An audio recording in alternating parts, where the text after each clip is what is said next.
Hello, my name is Itzigari Gonzalez Navarro. In this video, I'm going to present my essay titled Evaluating Machine Translation, Integrating Linguistic Difficulty Measures. The essay type is descriptive essay.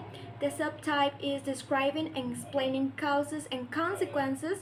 Justifications. This essay doesn't aim to defend a personal stance or directly compare systems, but rather to explain a technical problem in the field of machine translation.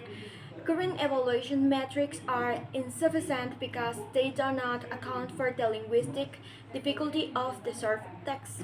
The essay explains causes why current metrics are not entirely effective, and then analyzes the consequences, how this affects evaluation accuracy and the development of better translation systems.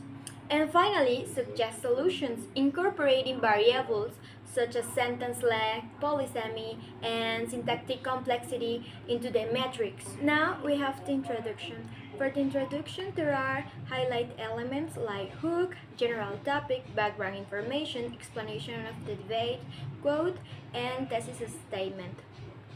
I'm gonna read one of them. For example, for the hook, machine translation systems have become indispensable tools for bridging language barriers across business, education, and personal communication. I'm going to explain the elements that evaluate a body paragraph. These elements could be clearly states a claim to support thesis, uses evidence from sources to support claim, explanation of the evidence, and concluding sentences. For example, clearly states a claim to support thesis.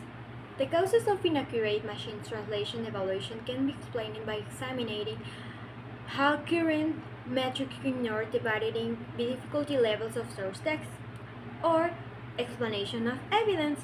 This highlights that current metrics reward simplicity and fail to reflect real-world translation challenges. For my second body paragraph, I have the following elements. Clearly states counterclaim to recognize other side of the argument, uses evidence from source to support counterclaim, rebuttal is the response to the counterclaim, and finally the concluding sentence.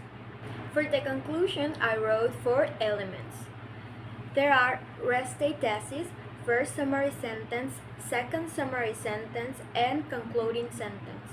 For example, for the first summary sentence, this essay has shown that while traditional metrics like BLEU offer consistency, they fail to capture how linguistic difficulty, such as complex syntax, rare vocabulary, or ambiguous phrasing, affects translation performance. Finally, I checked my essay for plagiarism and there was none, but it did show some small writing mistakes like punctuation mistakes and word choice issues, but this helps to me for make my writing better.